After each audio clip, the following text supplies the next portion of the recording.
Are you a guardian that's suffering from the pussy syndrome and you are literally terrified to run anything solo in endgame content, and the lack of motivation that you have with the game, and not being able to pull off any single DPS phase on Encore Overture, the Hydra boss, because he flinches you out of damage? If that's you, good news, Guardian, because this video is the best advert you're going to see all day that we're literally selling you nothing. What you need is the DPS chat line, and one of our lovely assistants will take you through the whole seamless process.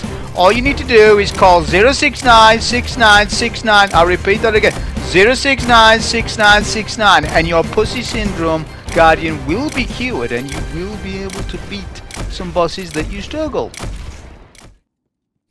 Okay, so now the advertisement's out of the way, let's explain this DPS trick and why it's important to this boss fight. It's an important find. I've seen no one else do this. I discovered this today. I don't see anyone else that has done this in this particular way.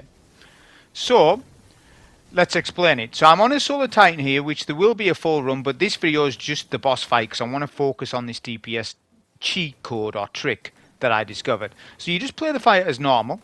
We're on a Solar Titan because we need to buff Whisper's damage more. We're using Whisper of the Worm, the exotic sniper. Remember, the Sniper's Meditation that buffs it. There's a mod that makes Solar Snipers scorch targets. And the Solar Fulmination. You want all those procced. And you want a full Solar subclass with Ember of Ashes on. This would work on the other two as well. Imagine Dawn Chorus. Dawn Chorus will be really good with Whisper because it's scorching targets. See, I wasn't getting the required damage on a Prismatic Titan, i.e. half HP. So I was like, what would increase my damage here? Because Titan can't just throw its hammer and magically hit a Radiant throwing hammer from 70, 80 meters away. How can we buff the damage without doing anything?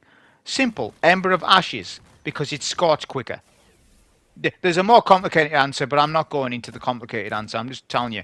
Ember of Ashes is better when you're using Whisper.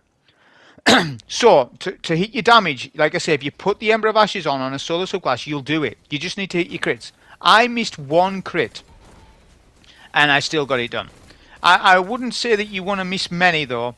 2 tops, probably. But it's easy shot. See, this boss fight, it flinches you out of damage. And there's an RNG factor to how much flinch you get as well off the Hydra, even with good positioning. I know the exact positioning's left and right. But I was like, no, there's got to be somewhere else better to stand. Hey, and having done some research, find some stuff out, right? This is your spot to do DPS. Because it will de-aggro the boss entirely. The boss won't know where you are because the boss has range drop off. So we're going to break that diamond with any weapon other than Whisper.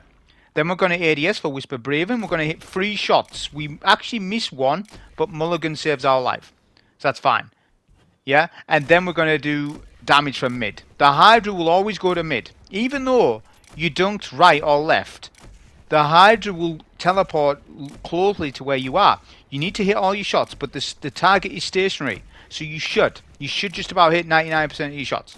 You need to get to half HP. If you don't, this trick is not worth it, in my opinion. Because if you get rid of the boss, yeah, the boss is enraged with the digital walls, but the boss has disappeared.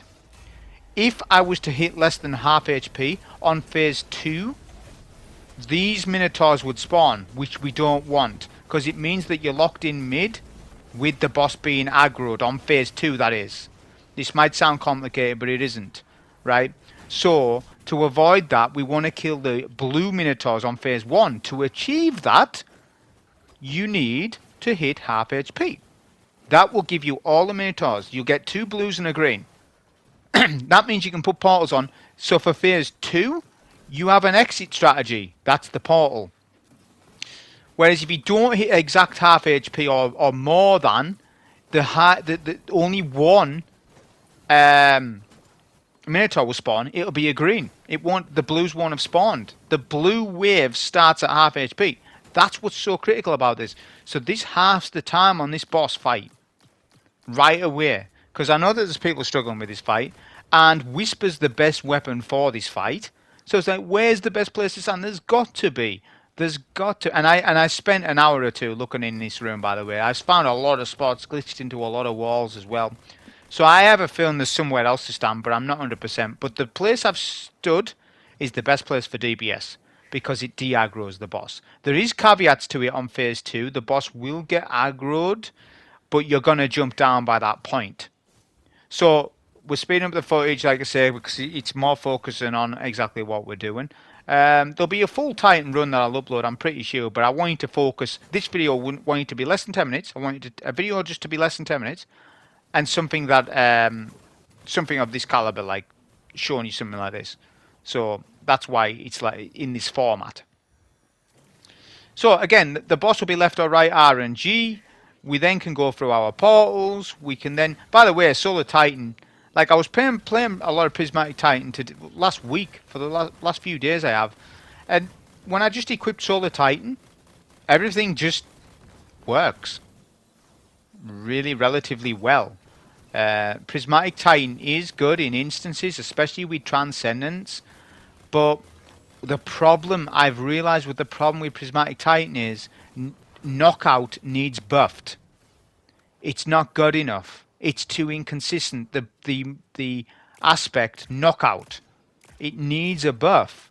It doesn't work good. A Bonk Titan will do so much better than what knockout was. I know it's consecration build, but you're not always using like your consecration. Sometimes you're just meleeing ads with Symphoceps, and sometimes knockout doesn't proc like as you would like it to.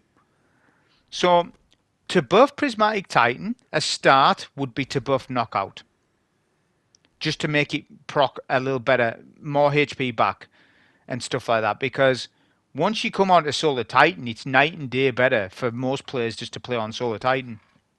I'm sorry, but that's what it's like. I know there's some OP stuff with Prismatic Titan, but I'm just stating that. So we're going to come back to this place, look at the boss, de-aggroed completely. We don't need to do as much DPS on this phase. We just need to get him below a third. That is the goal, but we're going to get him well below that. So we'll do our damage, same thing, but as soon as the boss disappears, you want to jump down right away, because the boss is going to disappear and reappear and then be aggroed on you the entire time, no matter where you stand. So, like, I was wanting to finish the boss from up top in my cool little spot I found, but that isn't possible. It's not worth to be up there. You will die from splash damage because the boss now knows where you are on this phase, because AI of the boss is improved, but we have a super. So we may as well use super in mid and finish the boss off in style. So yeah, I just thought I'd show you this DPS trick for Expert Encore Overture for the Hydra boss. I did enjoy it. It was really good, especially if we'd use and Whisper. Hope you enjoyed the video. Thank you.